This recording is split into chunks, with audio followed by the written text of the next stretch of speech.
Welcome to another glorious Tuesday. We've got an outstanding show in store for you guys. We're going to be breaking down everything that we saw from the wild card games. We obviously don't call it Super Wild Card anymore because we're supposed to call it Super Wild Card. The NFL does not want us to call it Super Wild Card anymore. They don't tell us why. It's just something that they say we're calling it Wild Card again. Okay, so back to Wild Card. We're going to be breaking down those games. Obviously saw a lot over the last 3 days. We had 2 games Saturday, 3 on Sunday, 1 on Monday Night Football. We're going to especially dig in there to that Monday night game between the Rams and the Minnesota Vikings as the LA Rams took care of business, handled everything against the Minnesota Vikings pretty soundly, pretty easily. We're also going to be touching on a lot of the other coaching moves that happened for good, for bad, for a lot of these teams. Some of them might be your teams or teams that you were betting on that are now out of the playoffs.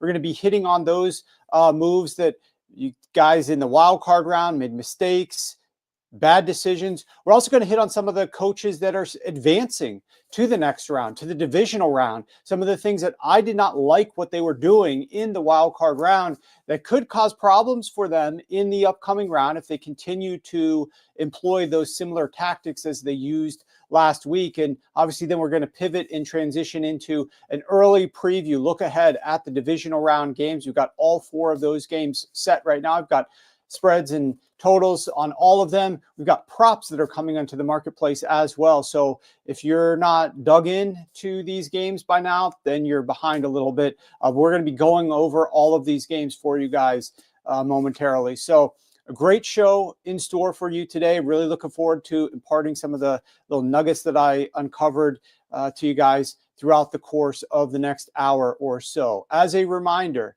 make sure that you guys are following us over on YouTube so that you can get some of your comments into the show and incorporated into the show.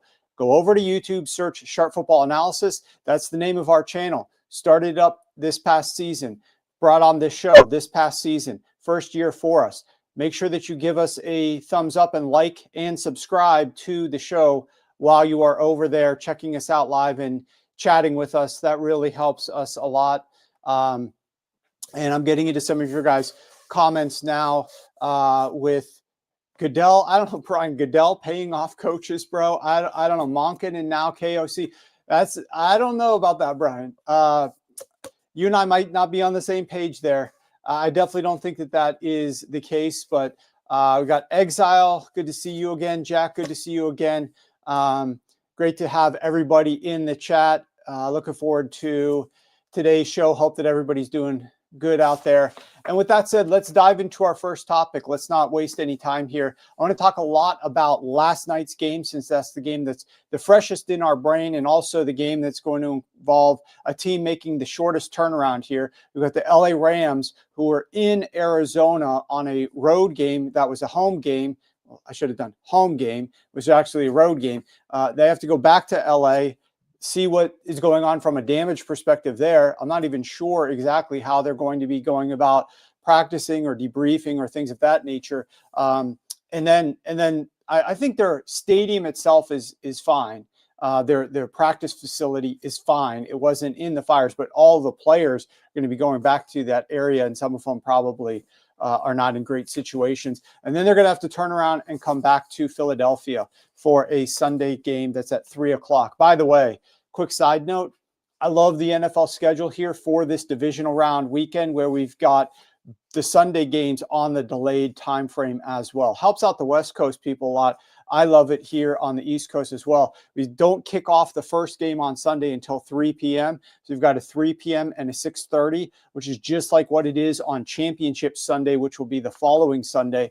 AFC and NFC title games are going to be on that same exact schedule. So I love starting that schedule 1 week earlier. We've got the delayed start, obviously, on Saturday as well, a 4:30 Eastern time kickoff for the first game, which is the Texans Chiefs, followed by the Saturday night game, which is at 8:00. So love the schedule. Really looking forward to these games. Let's dive in.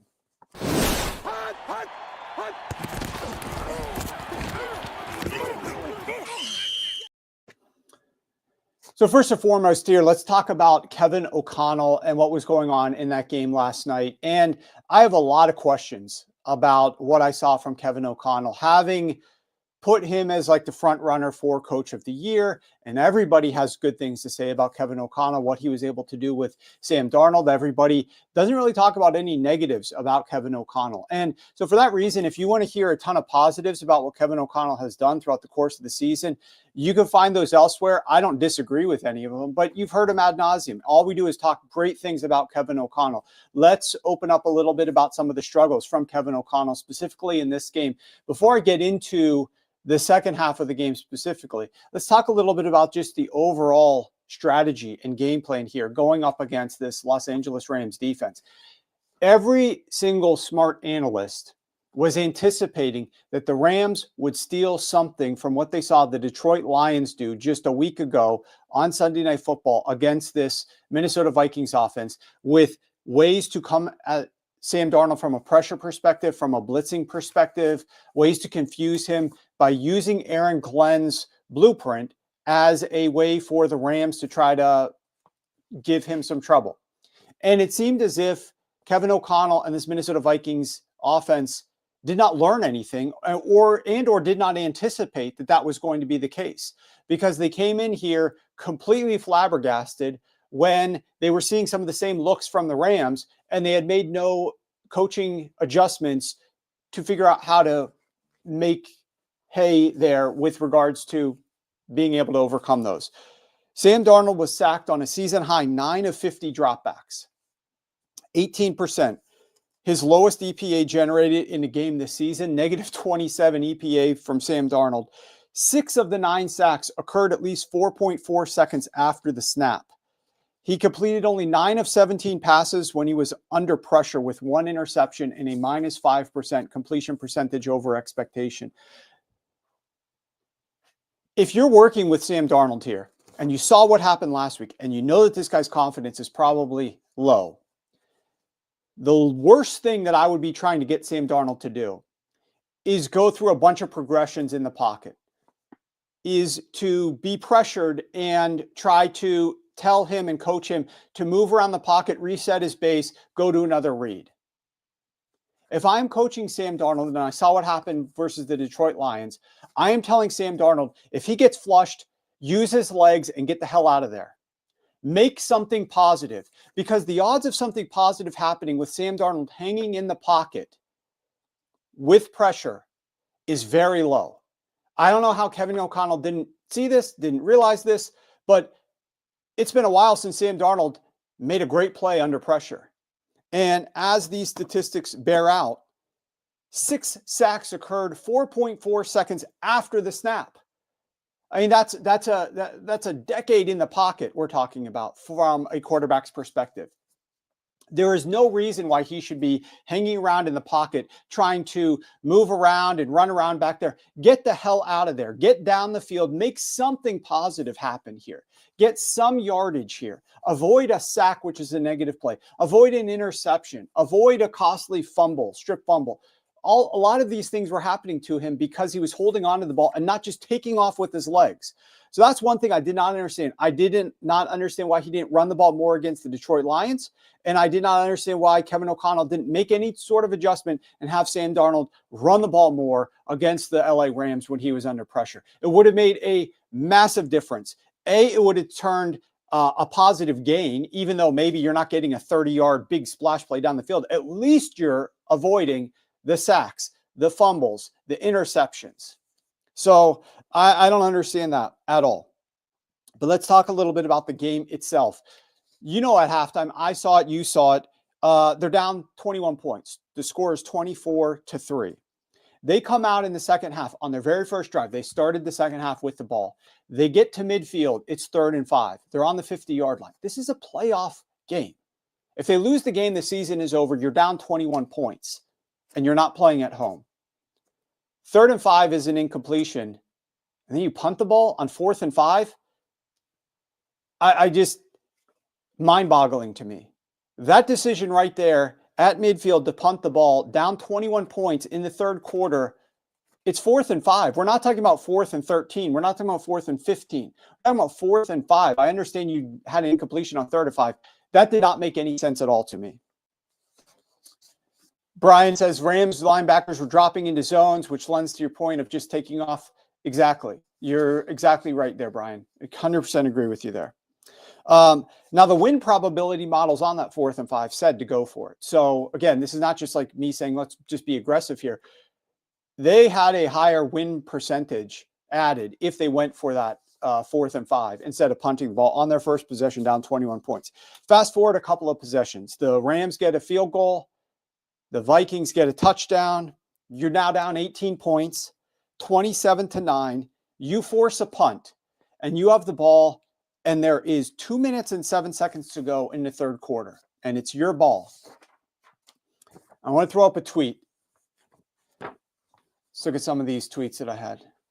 So this first image, this is what the Rams do. This is what the Vikings do, rather. Their first down play, you see out to the left, 3rd quarter, then it says Minnesota. Then the next number is the down. So first down, then it's 2nd down, then it's 3rd down. And then you've got the yards to go. And then you got the yard line. So they got the ball on their 4-yard line, and they call an Aaron Jones run for 2 yards. We'll get into Aaron Jones runs. But they call a running back run down 18 points in the late 3rd quarter. We've got 17 minutes left in this game to get back into the game. 17 minutes to get back into this game. We are down 3 scores, down 18 points. Call a run for Aaron Jones on 1st and 10. Then we have a shotgun pass. Then we have a quarterback sneak. Then we have another run for no gain. And it's the end of the 3rd quarter. And note that that run happens with 39 seconds left in the 3rd quarter. And you don't run another play? You're down 18 points, and you don't run another play. So look at the next image. This was my tweet immediately at that point. KOC is calling plays, that's Kevin O'Connell, obviously, calling plays like it's 0-0 at the end of the 1st quarter, rather down 18 points heading into the 4th quarter of a playoff game. Go to the next one. The Vikings had the ball with 2 minutes and 7 seconds left in the 3rd quarter. He calls 3 runs and 1 pass. They gained 11 yards in 2 minutes and 7 seconds. Aaron Jones is averaging 3.8 yards per carry, and he calls back-to-back 1st and 10 running back runs, which gained 2 total yards on both of these runs, which was absolutely insane to me. Let's go to the next one. Okay, so the drive continues, and they get to the Rams' 39-yard line, and they have a 1st and 10. So we're talking about we're in the Rams territory now. We are down 18 points. We have chewed up more clock. I'll talk about that momentarily. We've got 13 minutes and 30 seconds left. Instead of staying aggressive, they run the ball again on 1st and 10. Aaron Jones runs it, gains a whopping 2 yards. And look how much time ticks off the clock as well from that play to the next time you snap the ball. We're talking about 34 more seconds elapse, down 18 points at the 37-yard line. And so then you're in 2nd and long, 2nd and obvious pass. Sam Darnold under pressure, passes the ball, he's incomplete. 3rd and 8, obvious passing situation. What do the Rams do? They dial up pressure, they sack Sam Darnold. Lose 13 yards, and now you're punting the ball. You had the ball 1st and 10 at the Rams' 39-yard line. And because of the play calling and the strategy and the slowness of Kevin O'Connell, almost a minute and a half later, we're punting the ball. Down 18 points in the 4th quarter of a game. I didn't understand it. So go to the next image. Darnold destroyed on another sack for a 13-yard loss on 3rd and 8, but at least Kevin O'Connell called another 1st and 10 draw 2 plays prior to gain 2 yards, so you could have a 3rd and 8 instead of a 3rd and 10. No clue what he's doing with these 4th quarter running back runs down 18 points. Absolutely no clue at all. This is one of the most ridiculous game endings to me at this point in time. And finally, like the commentators are picking up on it. Troy and Joe Buck finally start talking a little bit about what are these guys doing here. Next one. So then I summarize this a little bit. The Vikings' last 2 drives. So they had 2 more drives. We're skipping ahead a little bit now to they They end up punting that ball. They have another long drive. Okay, I'll talk about that one here. The Vikings' last 2 drives, down 18 points in the fourth quarter. They ran 11 plays in 5 minutes and 6 seconds. 11 plays in 5 minutes and 6 seconds. They gained a total of 46 yards and punt from midfield.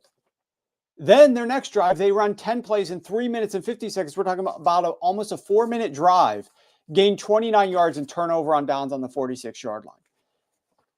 This is not, I heard some people creating excuses for Kevin O'Connell, like, oh, he knew what he was going up against, so he was just trying to end the game. This was starting in the beginning of the third quarter. This was his entire second half game plan. I had issue with everything the entire second half, not just what he did at the last 5 minutes of the fourth quarter when he's down 18 points. We're talking about when he's down 21 points in his first drive of the game, punting the ball from midfield. These 2 drives make absolutely no sense when you're down by this deficit. Running the ball on these first downs makes no sense at all. Eric, then, he was in the replies. I'll just throw a couple of these out. There's tons of them. I could have grabbed a ton of them, but this one was just right next to the tweet. First time I felt the NFL is rigged. Doesn't add up why KOC wouldn't go down swinging. I disagree about the NFL being rigged, but why wouldn't KOC go down swinging? Yeah, I don't know. And then Bob points out punting in plus territory with 12 minutes left was such a coward move in a playoff setting. I have never seen a team quit like that. I was baffled. Absolutely baffled by this, by the entire way that they were calling plays. So let's see here.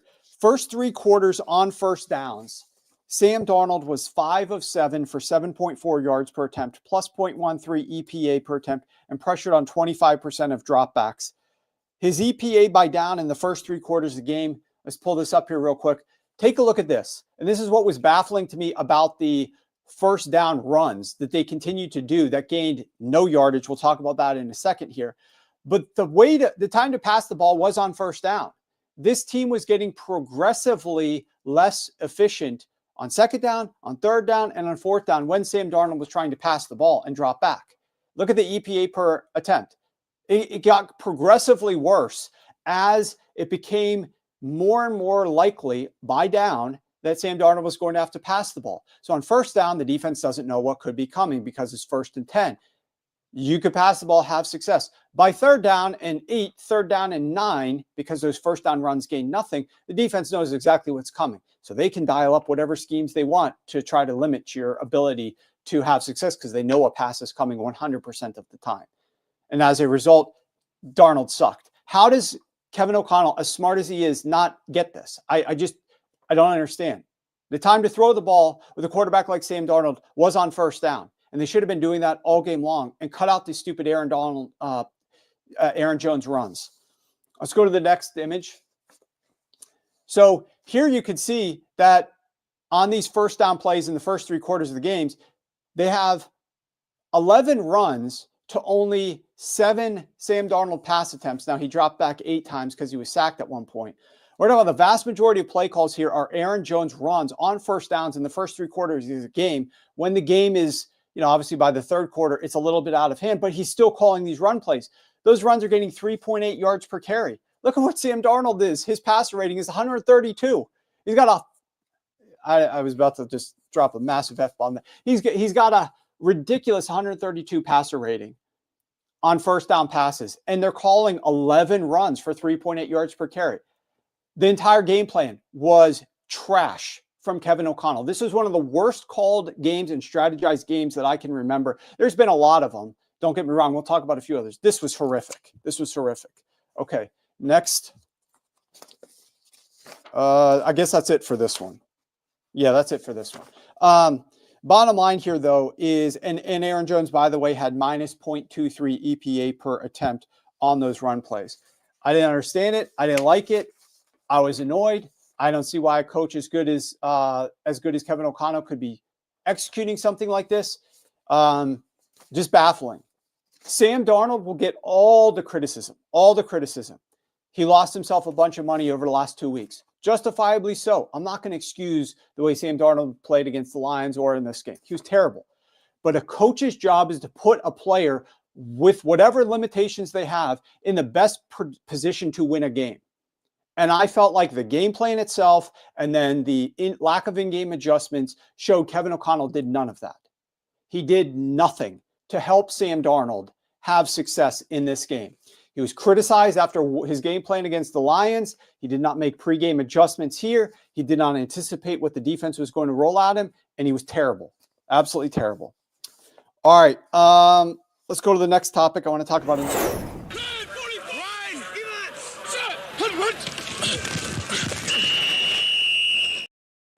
Chase Davis says, looks like he was seeing ghosts again. Yeah, he absolutely was seeing ghosts again.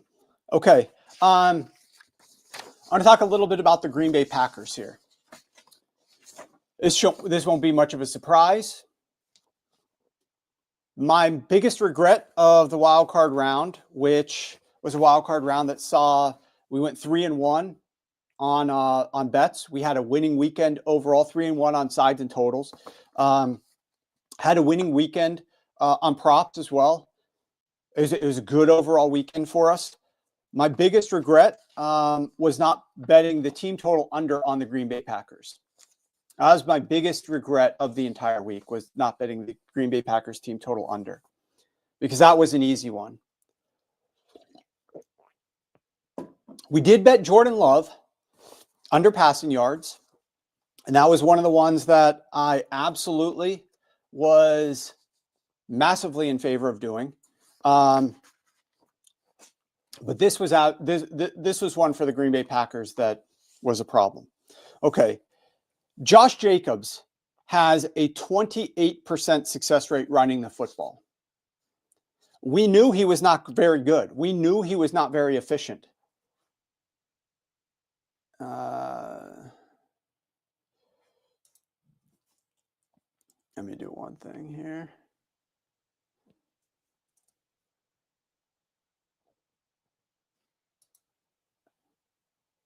Okay.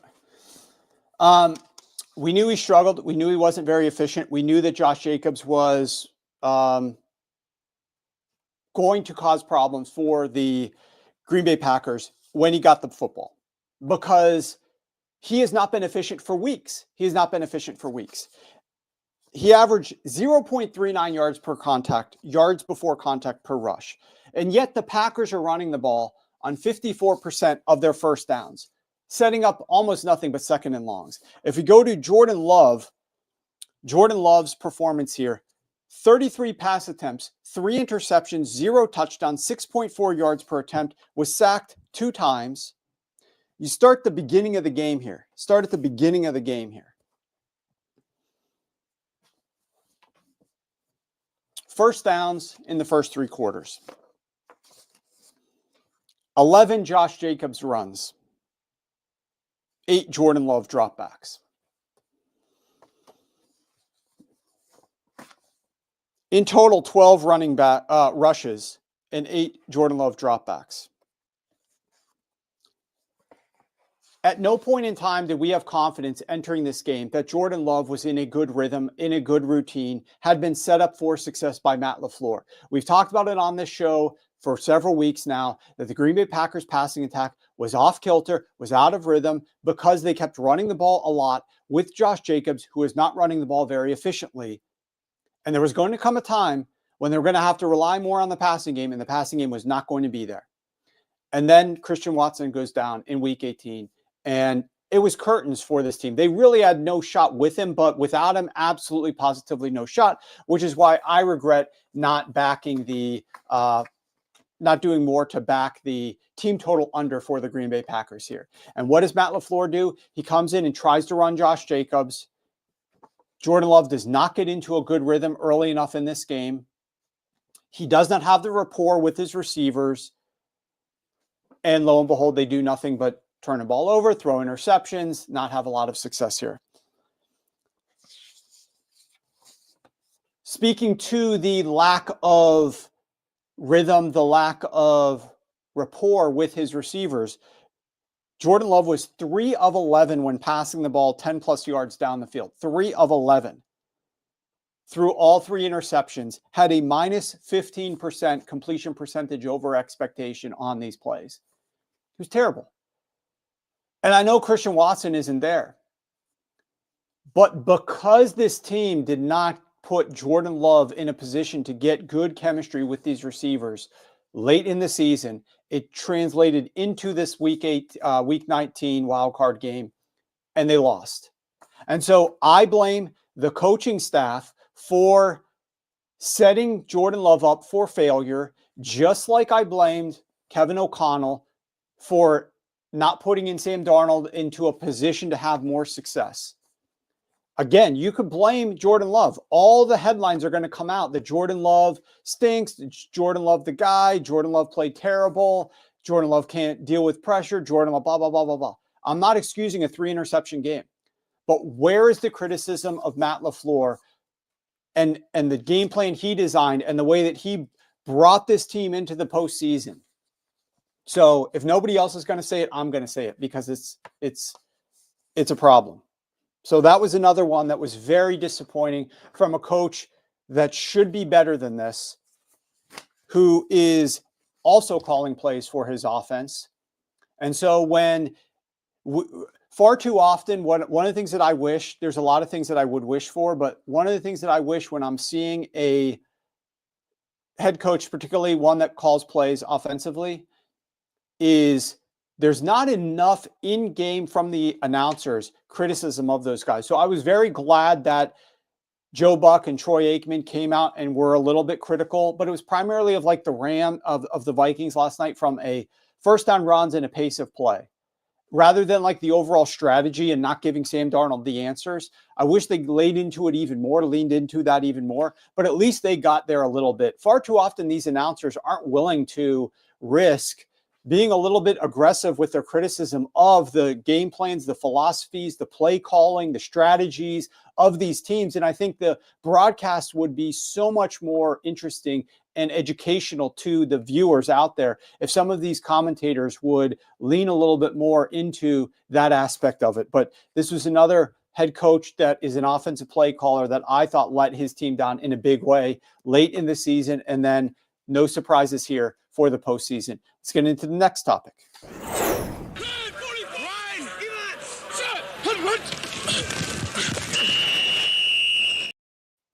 Okay, so let's talk about the Denver Broncos. Started off the day on Sunday, 1 p.m. Eastern time, and within 2 minutes, this team had a bomb down the field to Troy Franklin. It looked great for Sean Payton's offense. Like they came out here with an interesting strategy. They might have a lot of success against the Buffalo Bills. But you know what that pass did? It really caught them off guard, caught Sean McDermott off guard. Do you think that Sean McDermott is going to be coming back here and doing nothing? Do you think that Sean McDermott is not going to come back and look a little bit and say, we're going to make an adjustment and minimize these? Yeah, I think that he's absolutely going to. So here's one of the things that are just, I didn't understand about this game.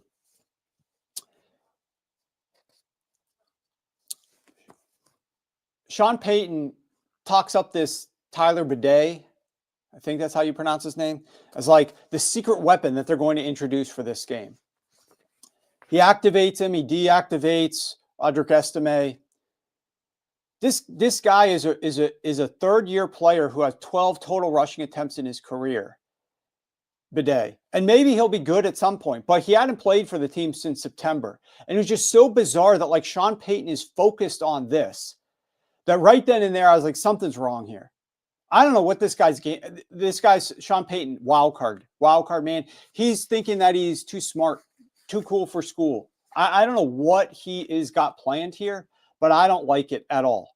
I started getting really concerned about when we start hearing about this Bidet and I'm gonna do this. I'm such a smart coach. I can trick everybody with this Bidet, whatever.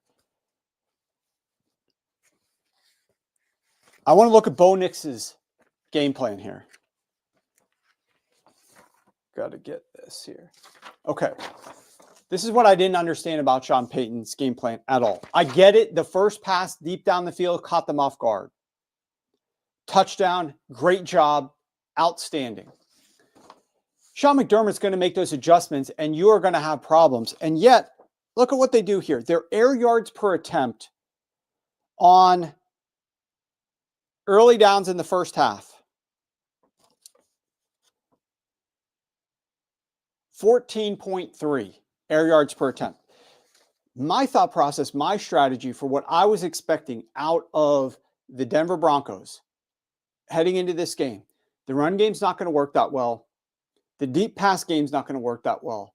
But they're going to have a ton of success underneath because the Bills are not going to get enough pressure. And Bo Nix is going to be able to get rid of the ball relatively quickly. And with the guys that can create after catch, like McLaughlin out of the backfield, like Marvin Mims, like some of these others, Franklin, some of these guys in the mid area, 2-yard pass behind the line of scrimmage up to like a 7-8 yard pass in front of the line of scrimmage. We can get a lot of yak and eat on this area of the field. And this is how the Bills are going to, or the Broncos are going to move the football, matriculate it down the field, and then put up points. It's not going to be on account of the run game. It's not going to be on account of the deep, aggressive pass game. And yet, they come out here with 14.3 air yards per attempt. Now, you might say, okay, well, that was just on that one pass. No, it wasn't. 67% of their 12 pass attempts were air yard attempts of 10 plus yards down the field. 67%. You know what that number was the prior several games? 15% the week before, 16% the week before that, 14% the week before that, and 13% the week before that. This Broncos team is not this team that just comes out and just chucks the ball down the field every single time they're dropping back to pass. And yet that's what Sean Payton all of a sudden had them do. From like 15 to 14%, 10 plus yard pass down the field in the prior 3 weeks. And again, I'm getting rid of the second half, the third and fourth quarter. We're not talking about when they're down by 20 points. We're talking about in the first half of this game, which by the way goes to halftime 10-7. They're in the game throughout. They're never down in the first half by more than 3 points. And yet they go from 15% passes 10 plus yards down the field to 67%. 50% of their passes in the first half were 15 plus yards down the field. Their prior weeks was 10, 8, 9, and 0. And all of a sudden we're just having Bo Nix chuck it deep and thinking that that's going to have success to move the ball down the field. I did not understand what Sean Payton was doing here. It was a game plan that was completely atypical of what they had done at any point throughout the course of the entire season with a young quarterback. How would you not come into this game, especially after hitting that deep pass? Bo Nix's confidence is at a high. Don't continue to try to force it deep when the defense is making the adjustments. Now's the time when you continue to increase his confidence by hitting 70, 80, 90% completion rate on these underneath passes and moving the ball down the field. And yet they weren't doing that. And I don't understand what they were doing, but they moved from air yard per attempt of 2.1. These are the prior 4 weeks before this game, for a month before this game. 2.1, 1.9, 1.9, and 4.8, all the way to 14.3 in the first half in a close game. So, Sean Payton, I don't know what you were doing. I don't understand it. You were trying to come out in a game that you could have potentially won, especially by the way the Bills were playing, which we'll get to in a second. But in a game that you could have potentially won, you could have come out and run back all the successes that you've had and what's gotten you to this point in time with your team being a solid offense. And he went away from everything that was their philosophy leading into this game and talked about, oh, Tyler Bidet, and now we're going to throw it deep. And he cost them the game. He really did, especially with a young quarterback like Bo Nix. Now, the reason I think he cost them the game plays into the next part where we're going to talk about Sean McDermott and the way that he started the game. Because for no reason should the Broncos, with the way that the Broncos offense was playing there, barring that, after the first 2 minutes of the game with that deep completion, the Broncos offense was crap for the rest of that first half, more or less, because of the way Sean Payton was calling things. If the Bills were playing the game effectively, this game would have been over at halftime. Instead, they had to wait until the third and fourth quarter to be outstanding on high leverage downs in order to get this game beyond a one-score lead. Let's talk about the Buffalo Bills and Sean McDermott.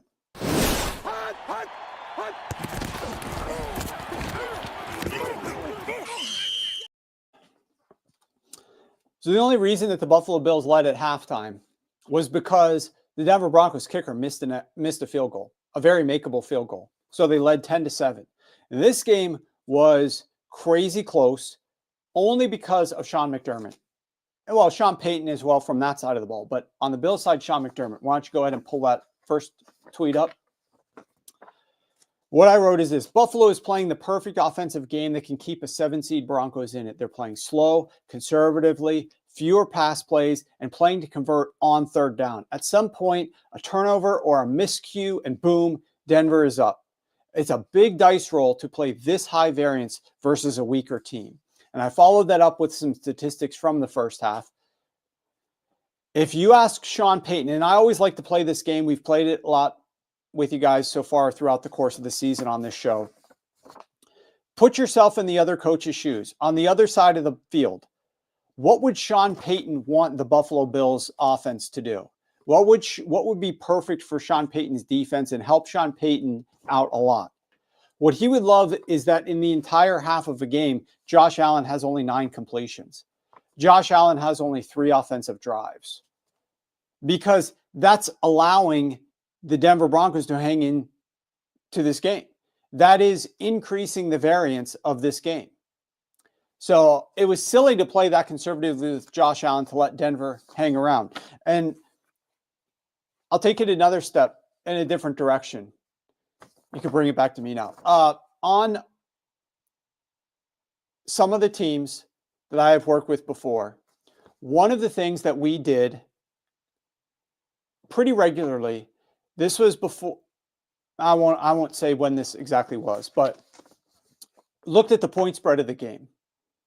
What was the most likely situation that this team was going to be dealing with from a point spread perspective? And the point of doing that is not covering the spread or anything like that. The point of doing that is, are we playing an opponent that is superior to us, and thus we need to increase the variance of this game such that a lucky bounce, one singular lucky bounce, one singular play like a fumble or an interception or a missed red zone conversion could swing the game for us. If you are the worst team, you want fewer plays, you want fewer drives, you want each one of those plays to mean a lot more, because maybe you get lucky and their DB slips on a pass that you throw 20 yards down the field, and all of a sudden you got a big touchdown out of that play. When in reality, that DB should never slip, and your wide receiver kind of sucks and he's not very good, and your quarterback's not very accurate. But all of a sudden you get a big pass play that scores. And then on the other side, the other team's going in for a score. They have a penalty on third down. They go for it on 4th and goal. They get stuffed. All of a sudden now your team gets the ball, and the other team has 0 points. So you want fewer plays. You want to increase that variance. And that's the exact situation that the Buffalo Bills found themselves in. They were heavy favorites at home. And if you are a heavy favorite, you want to decrease the variance. You want to run as many plays run as possible in a game, because you're the better team. And the more plays that are run in a game, the more chances you are going to have to showcase the fact that you're better, to have successes on those plays. And if you're going to hit at a 55 or 60% success rate, you would rather have 70 plays where you're hitting at 60% success than 50 plays where you're hitting at 60% success. So you want more plays to be run. You want more opportunities. And so the Bills were in that situation where they were the large home favorite against a rookie quarterback making his first start in the playoffs. And yet the Bills are going slow. They're getting it to third down. They're doing all the things that the Denver Broncos, if they came into this game, would want the Bills to do. And it made absolutely no sense. And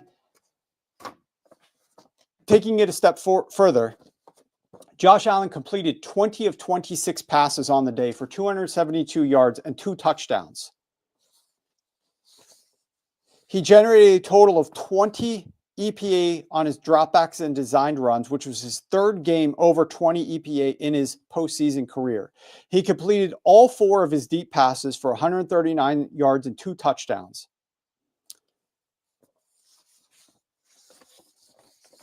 It's not as if when Denver was aggressive, when Buffalo was aggressive, they were bad. When they were aggressive, they were good. When Josh Allen dropped back to pass, they were good. They were better. They were converting more. They were bypassing more third downs. They were having more success. Why are you not doing that out the gates? To put the Denver Broncos in a situation where they are unable to run, they have to pass on every single play, and it's much easier for your own defense. And so I will just say this. If the Buffalo Bills come out here against the Baltimore Ravens with a strategy like that, I don't love their chances at all. If you think about the way to beat the Baltimore Ravens on Sunday evening at the 6:30 p.m. game, where the Baltimore Ravens right now are favored by 1 to 1.5 points in Buffalo. So they're the road favorite. They're a slightly better team. The Baltimore Ravens do not have Zay Flowers. Now, Zay might get upgraded and play. I don't think he'll be at 100%. I don't know how many routes he's going to be able to run. If he is able to play, there's a lot of questions surrounding Zay Flowers. But you have Lamar Jackson, who has historically struggled in the postseason, and you have Lamar Jackson, who has been bad when he has been trailing, particularly in the postseason, without theoretically his number one receiver. And you also have Lamar Jackson with a running back like Derrick Henry, who is dominant on the ground and who could cause your defense problems. If you are coaching the Buffalo Bills, your primary objective, I'm talking philosophical here, I'm talking about big picture, your primary objective must be to jump out to a lead as quickly as possible in this game. We need to have Lamar Jackson trailing in the fourth quarter, trailing in the third quarter. We want less runs from Derrick Henry in the second half. We want Lamar dropping back to pass without his number one wide receiver or a severely limited number one wide receiver. That's how we are going to have our biggest rate of success, our most likely chance of winning this game. But I don't know if Sean McDermott is going to come out with a game plan like that. This last game where it was so crystal clear as to how he should be trying to operate, especially once he made that pivot at halftime and let Josh Allen throw it a little bit more. And then, like, Josh Allen was outstanding when he was doing that. I just don't know that I trust Sean McDermott. I don't think he's a good coach. He's solid with the defense, but his overall game plans and his in-game decision-making are severely lacking, and they've held the Bills back countless times. You are 2 wins away from your first trip to the Super Bowl. You know next week that you're probably going to be going to Arrowhead to play Patrick Mahomes and the Kansas City Chiefs. Do you want to waste all your energy mounting a comeback against Lamar Jackson in the fourth quarter of a game? Do you want to deal with Derrick Henry running all 4 quarters and destroying your linebackers and your defensive line and your secondary guys who are having to come up and try to tackle him? I mean, those Buffalo Bills secondary, I can't tell you how many times in that game it looked like all of them were getting concussions. I mean, they kept playing through it, but they're lowering their head. They're just throwing their bodies around there. You think that trying to tackle Derrick Henry like that for 4 quarters, if you happen to walk away with a win, is going to put you in a great position after you're beat up and mauled like that against Kansas City Chiefs the very next week? If I am the Buffalo Bills, I'm coming out here fast. I'm coming out here aggressively. I'm doing my best things that are going to give me quick scores. So I put Lamar Jackson in a very uncomfortable situation where they can't use their shiny new toy of Derrick Henry, and they must pass the ball without Zay Flowers. So this is pretty basic. It doesn't take me or you or any other person who watches a lot of football to come up with a thought like this. And yet I believe Sean McDermott is going to come in and try to run the football and try to play conservatively and try to convert on third downs and be okay with early punts and all this other type of nonsense that's going to cause them problems. So we could clip this and replay it if that's what ends up happening. I wish I am wrong. I hope that I am wrong. I hope that Sean McDermott comes out here and I've said all this stuff and it's wrong. And he actually comes out and lets Josh Allen, because think about this. This is Josh Allen. He's a potential MVP candidate, but forget the MVP race. He's one of the best quarterbacks in the NFL. He's dynamic with his legs. He's got a massive arm, and he's very good in terms of his accuracy, his precision, and his decision-making. This is not Bo Nix that we want to limit and run the ball a lot. When you've got a weapon like Josh Allen, you use him. It is absolutely like you've got a Lamborghini in your garage and you use your old jalopy most of the time because you don't want to put miles on the Lamborghini, but you'll take the Lamborghini out a little bit, but only to run some errands, only just to, I got to go down to the grocery store real quick. I got to go pick up something at the market. And you never open it up. You never let it out. You never take it on the interstate. You never really want to put get the joy out of it. That's what's happening here with Josh Allen in the first half of these games when they're bottling him up and trying to run the ball. James Cook's fine. Like, James Cook's good. He's an above average running back. Your offensive line is good. Fine. You're not getting those big plays with the high efficiency and the chunk plays and the explosiveness consistently enough with that run game. And you could say, well, we're going to wear down the defense. You could say it worked. I just don't think that that's the right strategy to employ here against the Baltimore Ravens. You got to get out fast. So maybe if your run plays are gaining 8 yards a carry, 7 yards a carry, and you're having a lot of success, then I'm not going to argue with you if that's the way it's going. But if your run plays are setting up a lot of third downs early in this game for the Buffalo Bills, you better pretty damn quickly in that second quarter pivot to passing the football a lot more. So again, like I said, I hope I'm wrong, but Sean McDermott gives me very little confidence. Very little confidence. Exile says more plays, more opportunity to apply your advantage, 100%. Less drives is exactly what you want as a dog, 100% from a thought process and a philosophical perspective. And again, that's what some of the teams that have worked with me in the past, that was their thought. I didn't even have to introduce it. One of the teams I did, but another team, that was their thought when I first got there. Like one of the very first meetings that I had, they were the ones that raised that to me. They're forward thinking. They're smart. And that's what I agree, Nick. I was shocked with less running back, especially in that matchup against the Denver Broncos. Running back passes would have had a ton of success. They've used James Cook out of the backfield historically some.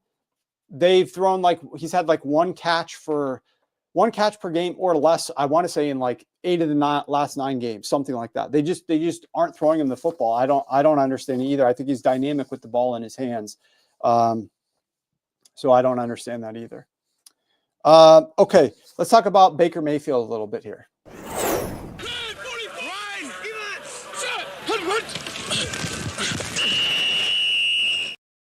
This is less, I guess, technically Baker Mayfield. This is more Liam Cohen, who is getting a lot of attention for head coach interviews, justifiably so.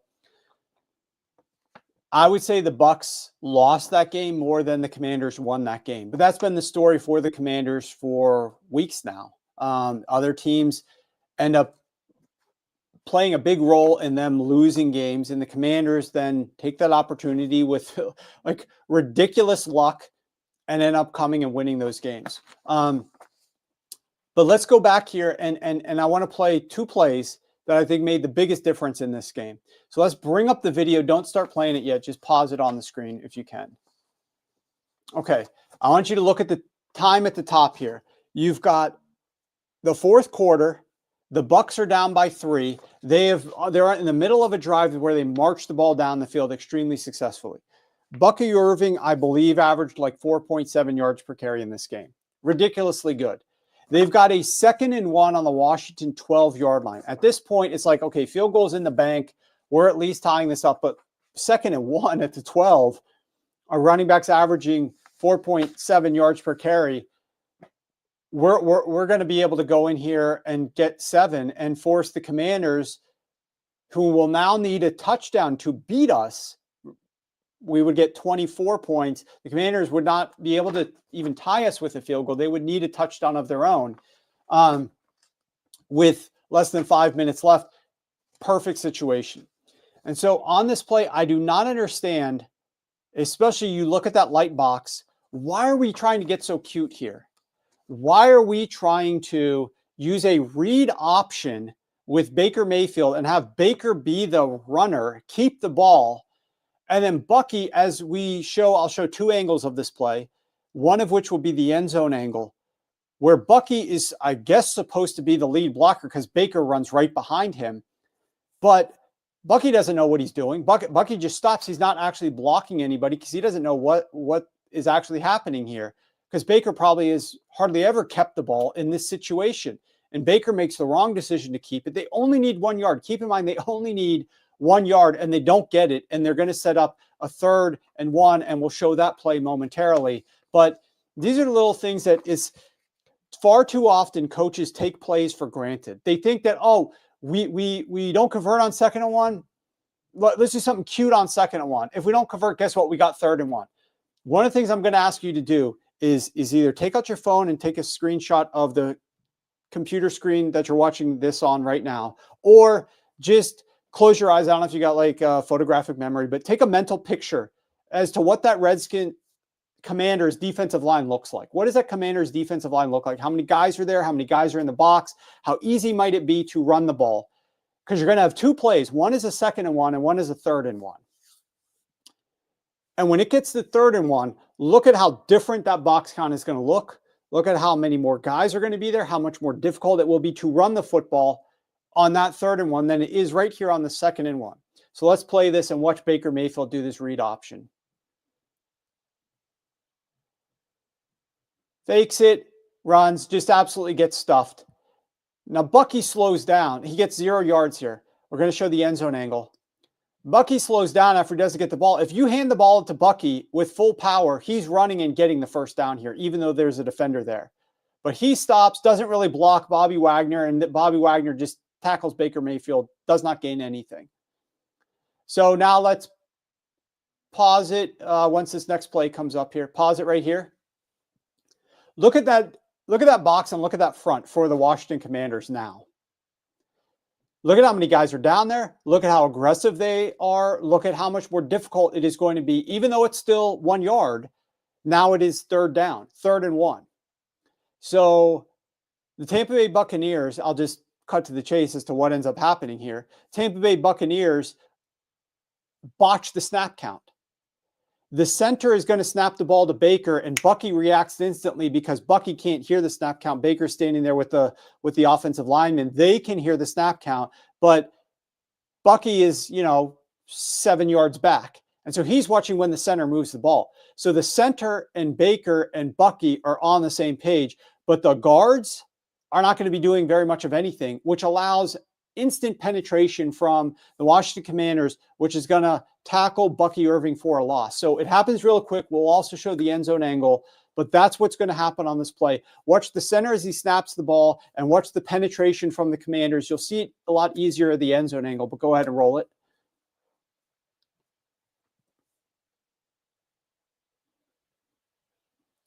See how the offensive linemen do, especially the guards, do nothing, and the penetration comes? Watch the end zone angle here. It's a lot easier to see. Center's going to snap it. The guards on either side will not move. They just stand there for a split second, and the penetration gets right through the guards in the A-gaps there between the center and the guard and blows the play up. And now you'll see they're going to line up for a field goal, and we stop it right here. And this sets up a field goal attempt that they make, and they end up tying the game instead of leading the game. You can get the video down.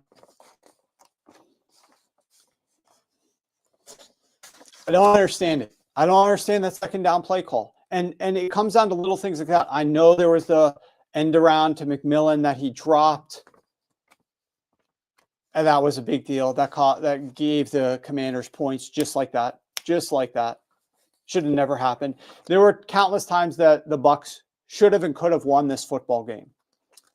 I didn't have anything on the game, so I didn't lose any money on the result of this.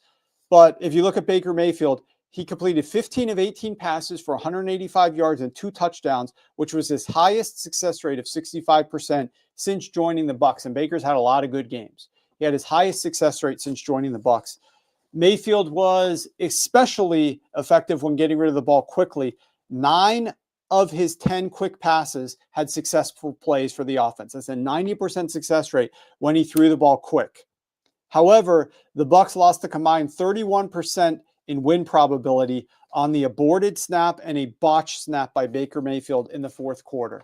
So that botched snap that he had there at the goal line, not the goal line, the play that we just showed there that set up the field goal attempt as opposed to having success, costs them 31% in expected win probability, coupled with the end-around fumble to Jaden McMillan.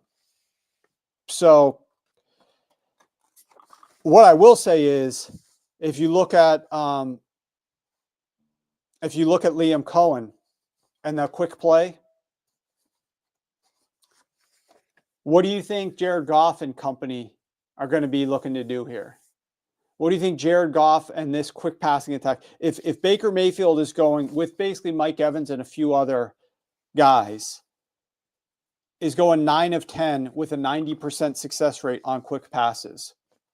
What do you think what do you think the Lions are looking to do here? And they're probably going to have a lot of success doing that, I would imagine. The quick game with Jared Goff, it's in their wheelhouse. It's what they love to do anyways. You don't see Jared Goff taking snaps, running around in the pocket very frequently unless he's being pressured. Now, I'm fascinated to see this game. This is not a regular season rematch game.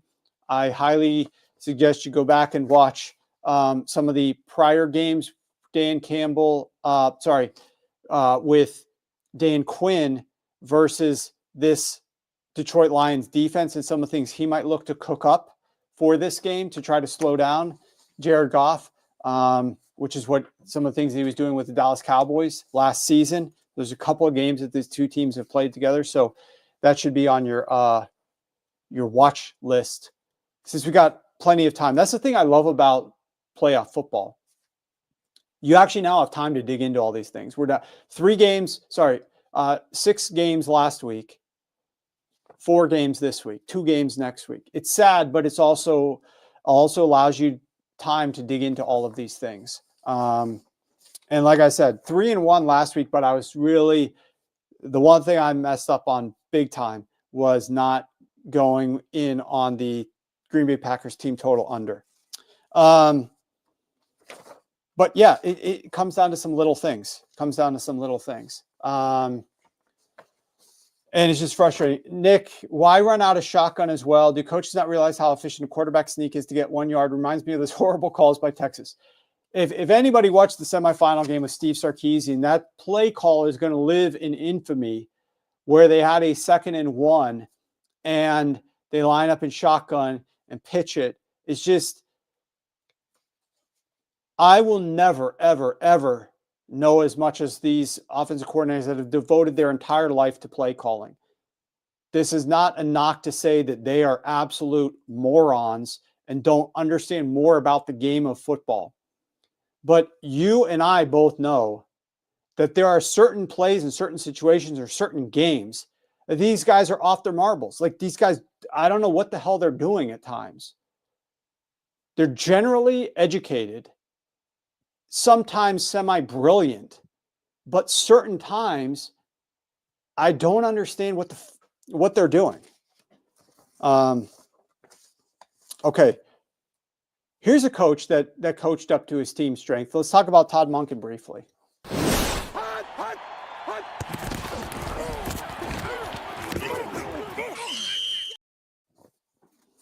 So without Zay Flowers in the lineup against the Pittsburgh Steelers, Todd Monken used 11 personnel on just 11% of plays. He didn't try to get greedy. He didn't try to get aggressive. He didn't try to fit a square peg into a round hole.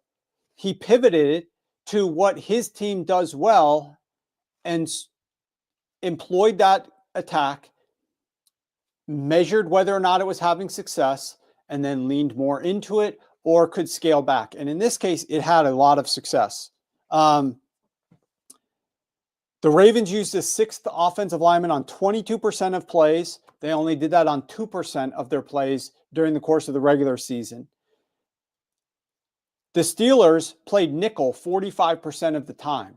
So they did not match the Ravens offense, which was using an extra offensive lineman. The Steelers were still playing in their nickel personnel, and the Ravens just took absolute advantage of it. Now, I wish that the Ravens did not have Russ use as much read option in this game as they did, because I don't think that there was a need to do that.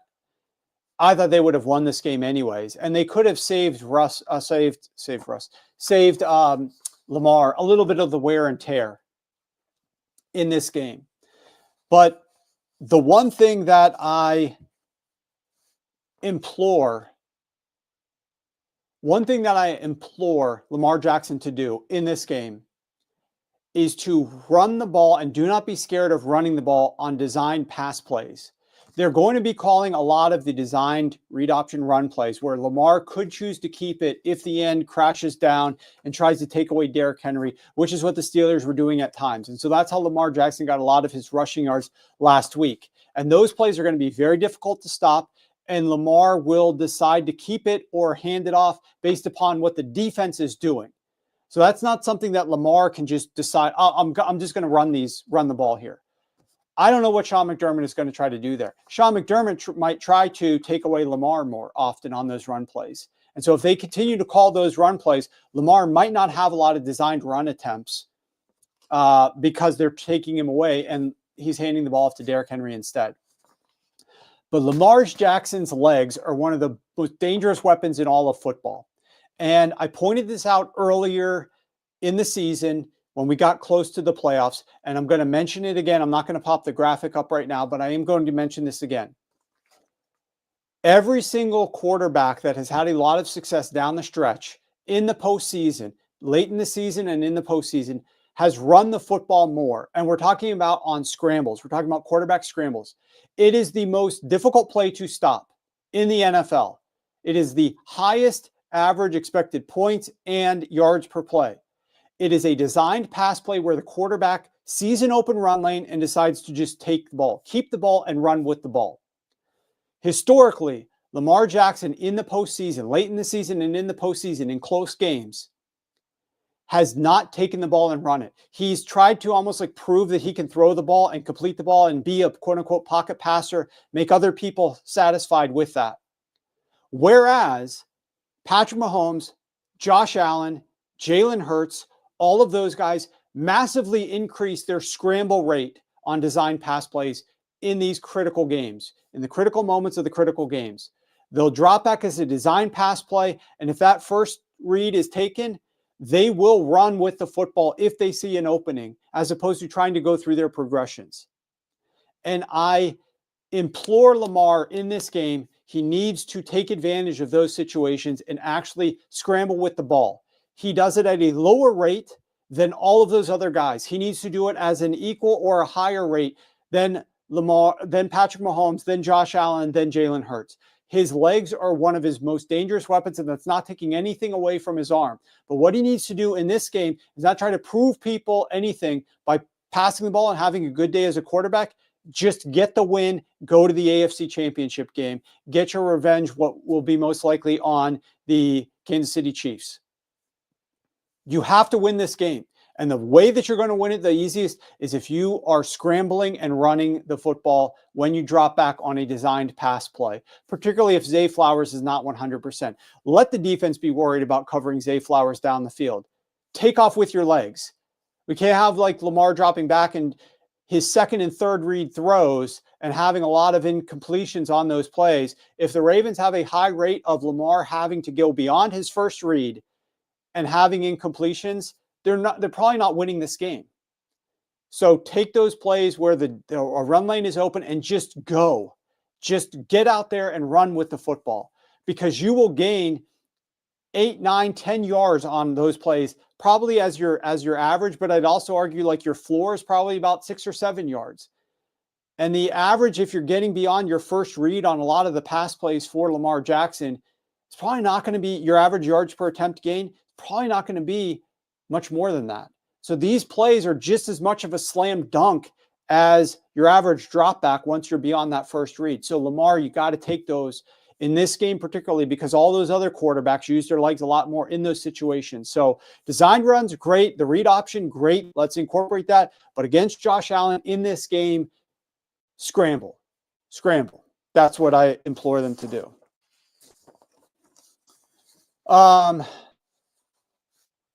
Running lanes open up wide receivers. Damon Wilson adds running lanes open up wide receivers down the field. And that's right. You want the defense to have to make adjustments in game. If you're having success early in the game with running the football like that, and the defense doesn't make an adjustment, then keep on doing it. But otherwise, the defense is going to have to say, what we want to do is not going to work. Now we have to do something that we don't want to do. Now we have to make some adjustments and move our guys around. That's something we weren't planning on doing. It wasn't our optimal game plan for this game. Now we have to do something we don't want to do. We have to make some adjustments to limit Lamar on these dropbacks where he's scrambling the ball too much. And then that's going to free something else up for the Ravens in the passing game.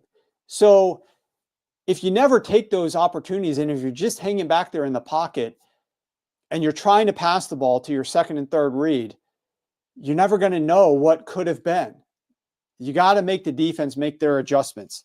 Now, if those second and third reads are open and you're gaining 10 yards per pass attempt, that's different. But that's not typical of what ends up happening here. And all these other guys are running the ball. So, all right, let's do a quick couple of game previews here.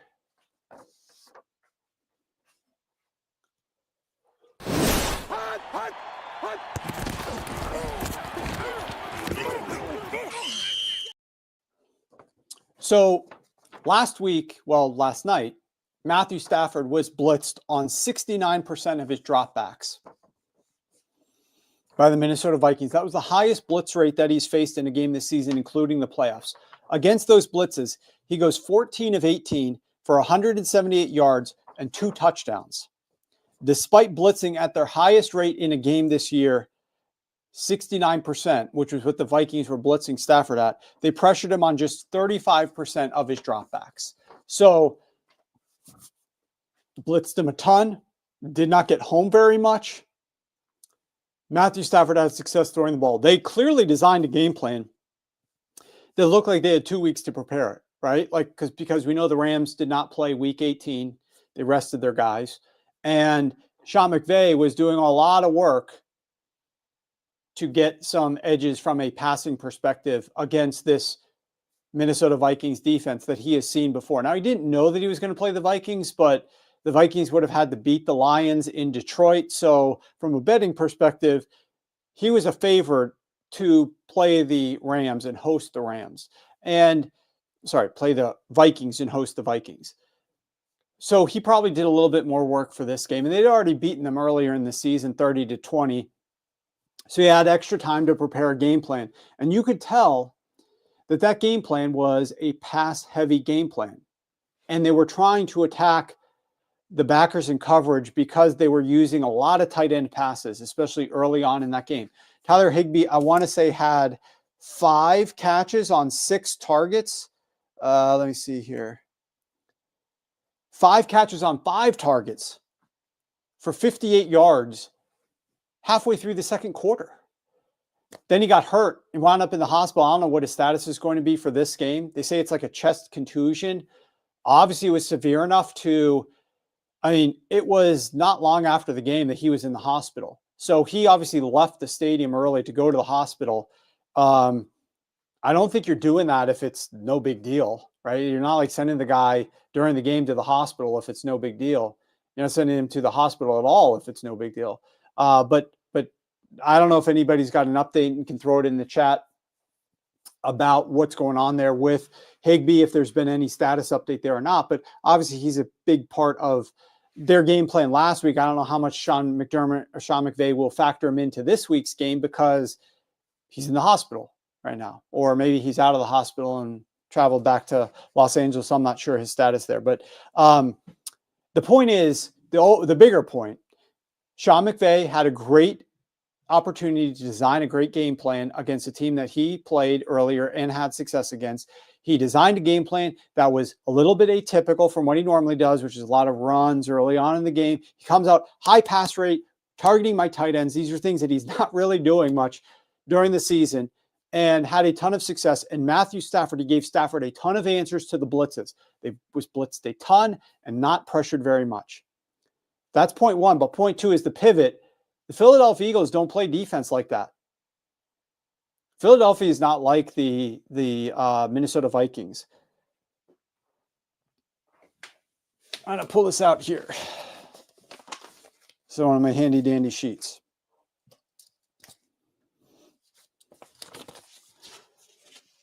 All right, let's see how close we can get here. Blitz rate is on the y-axis. The Minnesota Vikings blitz rate, highest in the NFL. The Philadelphia Eagles blitz rate, lowest in the NFL. Philly's not going to be blitzing him. All this success that he had, Matthew Stafford, 14 of 18 passes for 178 yards and 2 touchdowns against the blitz. That's not happening here. Philly is not going to be doing that. What Philly does, if we bring this back up again, is they actually get pressure at a higher rate, which is on the x-axis, than the Minnesota Vikings. They're a higher pressure rate, but they do it without blitzing. They generate a ton of natural pressure without blitzing. It's going to be a totally different ball game for the Rams and McVay. Totally different game plan you're going to have to come up with to attack the Vic Fangio defense here. Whereas you could bank on a lot of blitzes and maybe some little pressure and get the ball out quickly, and all the other hacks that he had, targeting the tight ends, pass the ball a lot, wear that pass rush down, what have you, whatever Sean McVay had dialed up there. Obviously, it's a different opponent. You come up with a different game plan, but this is like night and day different, right? As the graphic shows here, night and day different.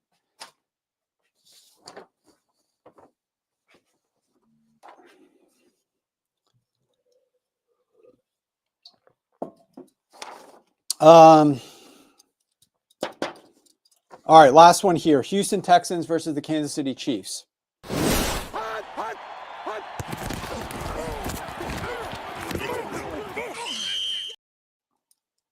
I'll get to a couple of your questions here on this game specifically. Lock Jeff also says, and there's more people watching this over on YouTube, but we need to up the likes. If you're watching this and you're engaged with us and you're getting any information, this video needs to get a lot more likes right now. You guys need to get in here and smash that like button for me. Grab your phone real quick, take a second. I'm not going to talk, and hit that like button for me, please. Really appreciate that. Nakobe Dean is a massive loss for the Philadelphia Eagles. Not one that's easy to replace, especially in a game like this. I need to process that a little bit more before I share the extent of it, because we just saw the Rams win last night, so now we know the opponent. I'm going to take a lot of time this afternoon to dig into some of the matchups and rewatch the prior game that these two teams played. And that sort of thing. I agree with Exile. The Rams defensive line won't have such an easy time versus the Eagles offensive line there as well. McVay said after the game that Higbee was doing better. Okay, so Hamza has an update here from health. Was doing better and could potentially play next week, all contingent. Yeah, we'll see. A lot of there's no reason for a coach to be anything but coy in the postseason, right? Saying a response like that absolutely gives the Eagles the sense that they need to prepare for him without sharing basically any information. And so I'm not going to read too much into that, but I absolutely think that there's a good opportunity here for Higbee if Higbee to cause some problems for Philadelphia. But they've changed their defensive strategy with Vic Fangio. And it used to be that tight ends killed against the Philadelphia Eagles because they didn't have any good linebackers. But they've gotten so much better in coverage from a linebacker perspective that right now, again, my charts here, and Exile says, hit at least 50% of the viewers, smash the like button. Come on, guys. So, I mean, we're giving you good stuff. Let's go. Get the like button up here. This is defense versus tight end receptions, yards per attempt. Philadelphia Eagles are the #1 defense in yards per attempt against tight ends. This is since week 9, the best against tight ends. And They also are, what is this, like top 10, top 8 in EPA per attempt, which is up and down in the y-axis. So they're very good against tight ends. You could see where the Minnesota Vikings were sitting right here. So they were below average defending tight ends. The Philadelphia Eagles way over here, the best in the NFL. So you're probably not going to, it's not going to be a big Higbee game. It's anyways, but it never helps to have your number one tight end be out for a game. So we'll see if they end up getting him back. Okay.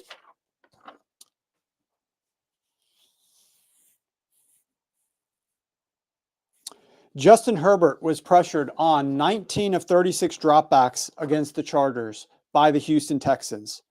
He completed only 3 of 15 passes when pressured. 3 of 15. That's an insane number. Because Justin Herbert, you would think, is dealing with pressure a lot better than that. But to be pressured 15 times is not crazy, but it's high. But to complete only 3 of 15 is wild. He also had 2 interceptions and 4 sacks. So when Justin Herbert was pressured by the Texans, 3 completions, 2 interceptions, and 4 sacks. He had twice the number of backbreaking negative plays, sacks plus interceptions, 6 of those total, as he did completions on 15 dropbacks. Those are insane numbers. The Texans got 11 quick pressures, 5 unblocked pressures, resulting in the highest quick pressure rate that Justin Herbert has ever faced in his entire NFL career, regular or postseason.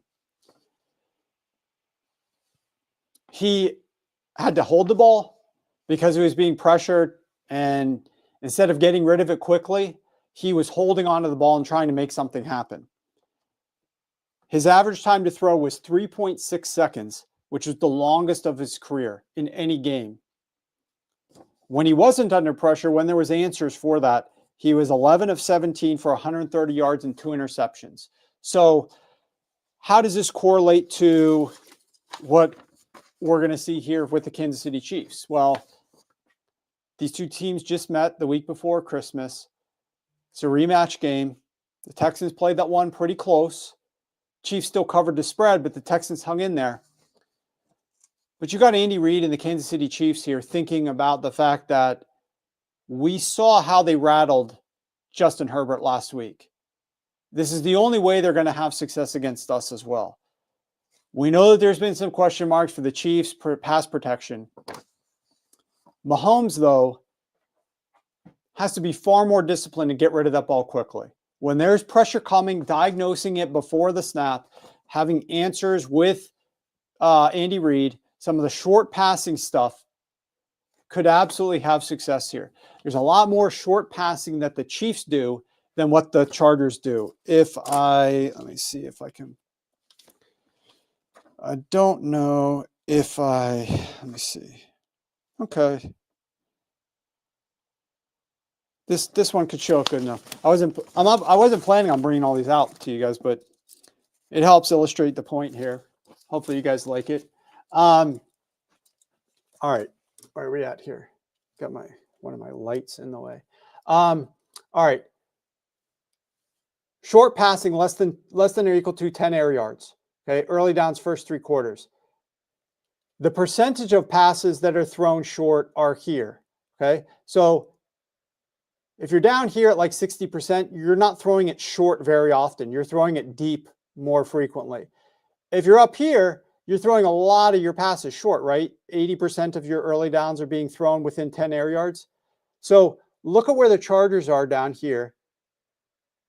3rd highest rate of deep passes, aka 3rd lowest rate of short passes, whereas the Kansas City Chiefs are way up here, one of the highest rate of short passes. So by nature, the Chargers are trying to run the ball, use play action, push it down the field.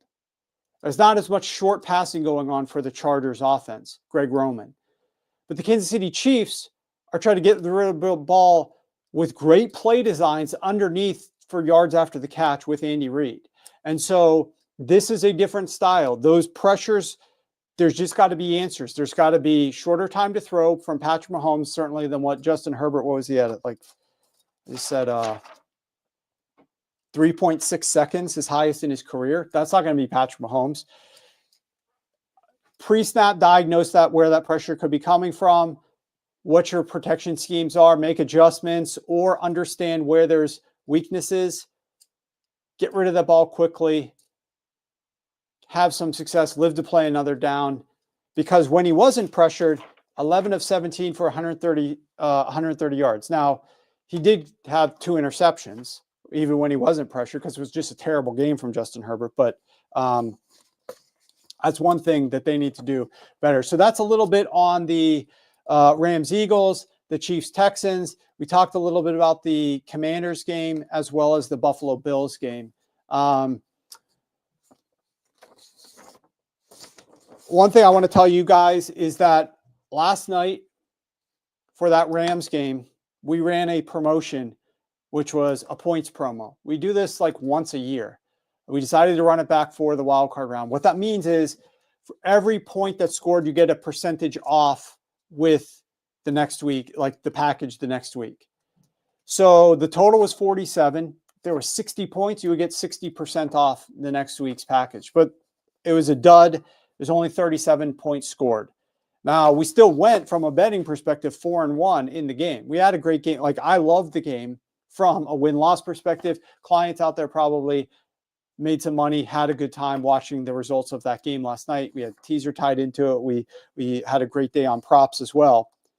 But it didn't go so well for this promotion that we were planning on running. So we're not going to give you 37% off. I told the guys, come up with another idea. Their idea that they had was 55% off site-wide. So code SHOW55, you get 55% off everything. That includes our full postseason package through the Super Bowl. There's 3 more weeks. We got the divisional round, the conference championship round, and then the Super Bowl. But it's actually 4 weeks because we are hitting the prop market hard for all those weeks. It's not as if, like, yes, there's only one game, but we're giving out a lot of plays and handicapping things throughout those 2 weeks that you're constantly going to be betting things. It's not like you're sitting there waiting. So it's really 4 weeks, but 55% off the rest of the package with Show 55. You could also use that on a weekly package if you want. Once again, I'll tell you, you're going to save more and it'll be a better bang for your buck if you use it on the full postseason through the Super Bowl. But if you want to do it on a weekly package, Show 55 gets you there. We are now 21-7, which is 75% since the start of college bowls on our postseason. 21-7, 75%. We're talking 28 plays we've given you guys for the NFL postseason, sides, totals, teasers, etc., as well as college. And we've hit 75% of those on 28. So we've got more coming up this week for the divisional round. Used to be one of my favorite weekends of the year. I still really like it. It's probably the best weekend that we've got because this the Bills Ravens game is basically like a AFC championship. I mean, that game, if the Chiefs, the Chiefs could lose at some point along the way here, but that game is as good enough to be in the AFC championship. I'm not saying those teams are better than the Chiefs. I'm just saying that is an AFC championship worthy game. And they're saving the best for last. It's going to be the last game Sunday at 6:30. That is going to be an outstanding game. The other thing I just will note that's also kind of interesting. Did you guys consider the fact that the Kansas City Chiefs, after having basically they've had 3 weeks to get their game plan ready for the Houston Texans, right? Because they didn't have to game plan week 18. They sat their guys. Then they had week 19. That was a bye. And then they play now. So they've come 2 games that they did nothing on those weekends and 3 total weeks from their last game that mattered, which was week 17 until this game. 3 full weeks to prepare for this game plan. And then they play the first game of this wild card of this divisional round weekend, Saturday at 4:30 at home, obviously. Their opponent, whoever they're going to play if they win in the AFC Championship game, that team's playing the last game of this weekend. They aren't playing not just on Sunday at like 1 o'clock and have a shorter week to prepare. They're playing Sunday night at 6:30 p.m. And then that team also will have to travel to Kansas City. So it's not a massive advantage. It's not like they're playing on a Thursday or something like that, like a really short week. They're still getting 7 full days. So I'm not going to try to make this into more than what it is. it is just interesting that the Chiefs will have extra rest here when they already had a lot of extra rest for whoever they're going to play. And these teams, the Ravens and the Bills, did not have that time off, right? The Ravens and the Bills did not have that time off. So just interesting. The Chiefs need to take advantage in that situation. Okay, any other quick questions here from the chat? Damon Wilson says, I'm taking the points with the Texans. So right now that line is like 8.5. Some 8s still out there. It's moved a little bit to 8.5 recently. Exile, I believe that Azir in the middle, Damon also adds, I believe in Azir in the middle will take away the short passes from Kansas City. Exile says, I believe Mahomes has had 2.81 seconds per pass attempt with Hollywood Brown in the roster. Could be wrong, but conceptually speaking, it aligns with what Warren suggests. So, I mean, they've got all these guys. That's a fun thing. I'm interested to see how the Chiefs look in this game. If there was one team that I would trust off of like extra rest like this, because you look at Jalen Hurts, 3 weeks of not playing, comes back. They don't even want him to throw the ball. They're being very conservative. Doesn't look all that great. Not an ideal situation. So that'll be interesting. All right, guys. I think that does it for this episode. We'll be back on Friday, noon Eastern. Make sure you're tuned in. Sharp Football Analysis over at YouTube. Go ahead, like and subscribe to the show over there. Hopefully you guys come check us out. And I will probably be having a prop for you guys this week. We didn't do it last week. We will probably be adding one for this week, even though the card is small. So stay tuned for that. Tune in on Friday.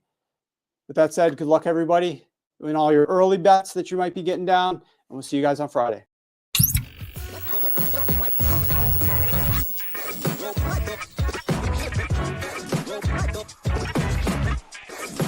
Go,